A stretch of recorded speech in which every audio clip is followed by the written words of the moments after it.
Welcome back to our channel, Novel Nuggets. Today, we're diving into one of the most transformative books on time management and personal productivity, Master Your Time by Thibaut Meurisse. If you've ever felt like 24 hours isn't enough, if you constantly battle procrastination, or if you're stuck in a cycle of busyness without actual productivity, this book is designed exactly for you. We'll break down 18 powerful chapters that teach you not just how to manage time, but how to transform your entire relationship with it. So stick around, because by the end of this video, you'll have a clear roadmap to reclaim your time and build the life you actually want. Let's get started. Chapter 1. The Importance of Meaning. Let's start with a fundamental shift in how we think about productivity. Most people assume productivity means checking off a long to-do list. But Thibaut Meurisse says that's completely wrong. Productivity is about engaging in meaningful and enjoyable activities, preferably with people you love. Think about it this way. Would you rather spend an afternoon checking off 50 small tasks alone, or spend quality time with a friend even though you have less on your checklist? Most of us would choose the friend, yet we spend our lives optimizing for the wrong thing. Here's the key insight. Meaning comes from challenges. That difficult job that helps you provide for your family. That's meaningful. The hobby that absorbs your complete attention. That's meaningful. At the end of life, people rarely regret the tasks they didn't complete. They regret the relationships they didn't nurture.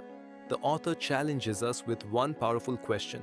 What meaningful things do I need to work on today, this week, or this year to obtain the approval of my future self?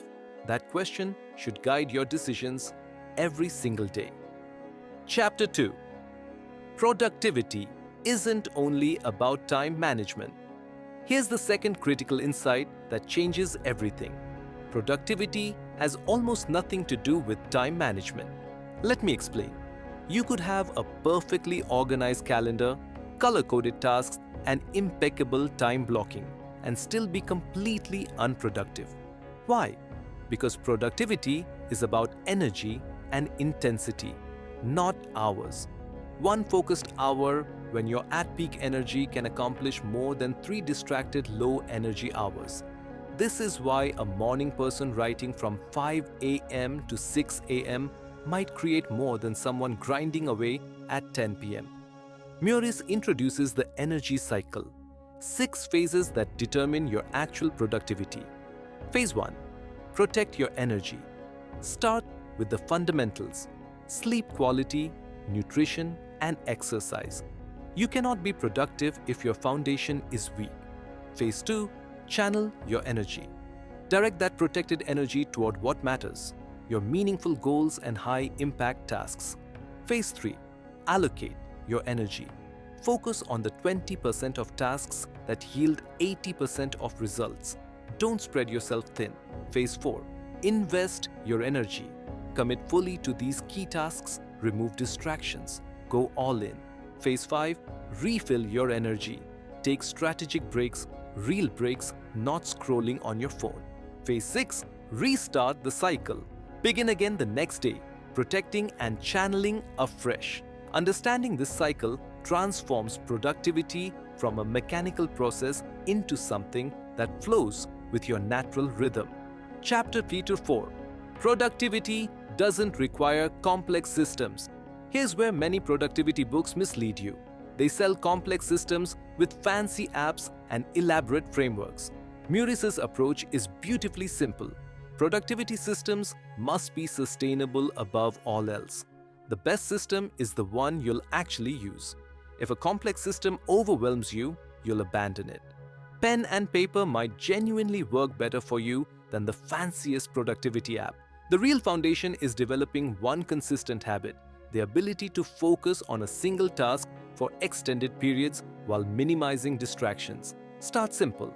Master the fundamentals. Only add complexity if you need it. This philosophy permeates the entire book. Don't overcomplicate the path to success. Chapter 5. What is procrastination and how to overcome it? Procrastination is the thief of productivity. But here's the surprising truth. Procrastination isn't a personality flaw. It's a symptom of specific, identifiable problems. Meurisse identifies 8 root causes. 1. Lack of clarity. If you don't understand why a task matters or how to approach it, motivation evaporates. Solution. Get crystal clear. Write down the reasons, visualize the consequences of not completing it. 2. Insufficient awareness. Many procrastinators don't recognize their mental blocks. Your brain tells you, I'm not in the mood. But here's the truth. Motivation follows action, not the other way around. You don't need to feel motivated to start. You need to start to feel motivated. 3. Poor focus. Constant distractions destroy the ability to engage with difficult tasks. Minimize interruptions. 4. Fear. Fear of inadequacy is powerful, but the solution is reframing. Mistakes are part of progress. Excellence isn't required initially. Progress is. 5. No feeling of urgency. Without deadlines, tasks drift indefinitely. Create artificial urgency through deadlines and accountability. 6. Lack of effective routines. Routines remove decision-making. With a consistent routine, you start tasks without needing motivation. 7. Unnecessary friction. Your environment matters. If productive work feels difficult but unproductive behavior is frictionless, guess which one you'll choose. Optimize your environment to support good behavior. 8. Mental overload. Feeling overwhelmed paralyzes action. Solution: write everything down. Break massive projects into small, manageable steps. Clarity dissolves the paralysis. The action step is simple but powerful. Identify a task you're avoiding. Determine which of these 8 causes is the real blocker. Then address that specific cause. Chapter 6. Using past and future properly. Here's a principle that absolutely revolutionizes productivity. Live in the present while using your past for wisdom and your future for planning. Many people are trapped in their past, dwelling on failures, regrets, and what could have been. Others are anxious about the future, catastrophizing about what could go wrong. To use your past effectively, extract lessons from your experiences, transform failures into growth opportunities, practice self-compassion, and let go of resentment. Forgive yourself and others. Stop idealizing the past. To use your future effectively, visualize your goals clearly. Plan contingencies for potential problems. Anticipate success, not just failure. Create a compelling vision to pull you forward. To live fully in the present, recognize each day as a unique opportunity. Practice gratitude. Plan your day intentionally. Complete tasks with full commitment. Slow down mentally to gain better control. This is profound. Your past is a teacher. Your future is a blueprint. Your present is where you actually live. Chapter 7. Perceiving time as an investment. Most people think of time as something to spend. But Meurisse asks, what if you treated it as an investment? Here's the fundamental difference. Spending time produces immediate gratification with no lasting value. Scrolling social media feels good for 5 minutes. Then it's gone. Investing time creates lasting value. Memories that enrich your life. Skills that advance your career. Knowledge that improves decisions. Creative products that fulfill your purpose. Health and well-being that multiply your capacity. Consider this. 2 hours of TV daily seems harmless, but over 30 years, that's over 21,000 hours. What could you build with 21,000 hours of focused effort? A master-level skill, a book, a business, an entirely new career. The law of diminishing returns also applies. Watching 1 episode of a show might be enjoyable. Watching 10 in a row, each additional episode adds less value. Shorter, more deliberate engagement often yields more satisfaction. The action step is honest but difficult. Identify an activity you do daily that doesn't invest your time. Calculate how many hours you'll spend on it over a decade. Imagine what you could build instead. Choose one replacement activity. Commit to the shift. This chapter isn't about being productive every single moment. It's about making intentional choices, understanding the true cost of time spent on low-value activities. Chapter 8. Understanding compound effect and long-term thinking. One of the most powerful concepts in the book, the compound effect of small daily actions. Research shows that long-term thinking is one of the strongest predictors of success. People who think long-term make better present decisions, leading to healthier habits, increased productivity, and better finances. But here's the catch. Most people are wired for short-term thinking. We want results today, not in 5 years. The solution: recognize that small, daily actions compound into extraordinary results. Writing 500 words daily sounds insignificant, but that's 182,500 words per year. That's 5 to 6 books. In 2 years, 10 to 12 books. That's a different life. Exercising 30 minutes daily seems modest, but over years, it's health, confidence, energy, and clarity. That's a different person. The key principle: consistency trumps intensity. Sporadic effort produces sporadic results. Daily effort produces compounded results. How do you build this mindset? Step 1. Visualize your desired future. Make it exciting. Make it real in your mind. Step 2. Connect daily actions to that future. Each day isn't isolated. It's a brick in the foundation of your future life. Step 3. Find joy in progress. Celebrate small wins daily rather than waiting for the final achievement. Step 4.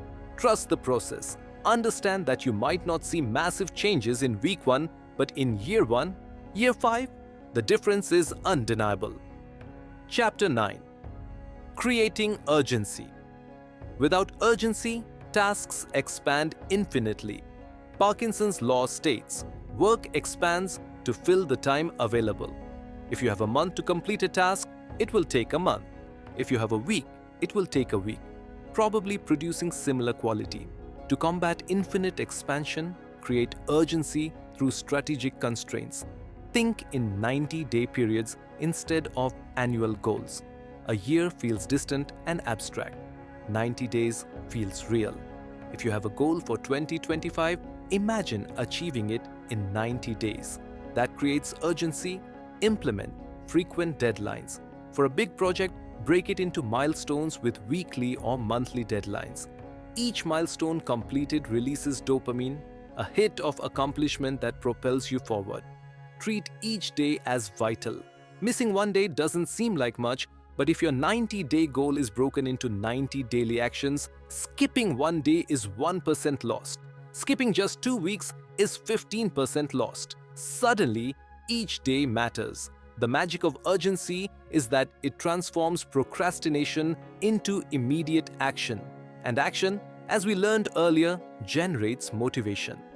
Chapter 10 confronts a dangerous phrase: I don't have time. This phrase is an escape hatch. It absolves you of responsibility for your life. But statistically, the average American spends significant time on low-value activities: TV, social media, browsing. The truth? You have more time than you think. You're choosing how to use it. Instead of, I don't have time, reframe to, I choose not to prioritize that right now, or I have other commitments at the moment. This shift from victimhood to ownership is transformative. Chapters 11 to 12 guide you to identify your vision and align your time with it. Meurisse provides 15 questions to gain clarity, eliciting desire. What do I truly want? If I had no constraints, what would I change? In 5 years, what would I accomplish if I couldn't fail? What does my ideal day look like? Finding strengths. When am I happiest at work? What do others recognize as my strengths? What comes naturally to me? Uncovering passion. What childhood activities did I love? Who do I envy and why? With unlimited resources, how would I spend my time?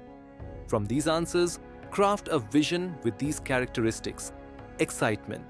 It genuinely inspires you. Clarity. You can articulate precisely what success looks like. Alignment with values. It reflects what you truly believe. Authentic expression. It allows you to be yourself. Challenge. It pushes you beyond your comfort zone. Once you have this vision, evaluate your daily activities against 7 criteria. Meaningful, aligned with your values. Enjoyable, brings genuine satisfaction. Challenging, stretches your abilities. Memorable, creates lasting impact. Self-worth, enhancing, improves your character. Effective, produces real results. Health, enhancing, supports your well-being. Be honest. Does watching Netflix meet these criteria? Probably not. But learning a language, writing, creating, building relationships, these do. Replace one low-value activity with one high-value activity. That's where transformation begins. Chapter 13 reveals 3 strategies. Strategy 1. Borrow time. Ask for help. Tap into others' expertise. Build a support network. Recognize that 1 hour of expert help might save you 10 hours of learning. Strategy 2. Think smartly. Adopt a mastery mindset. Focus on fundamentals, consistency, and long-term thinking.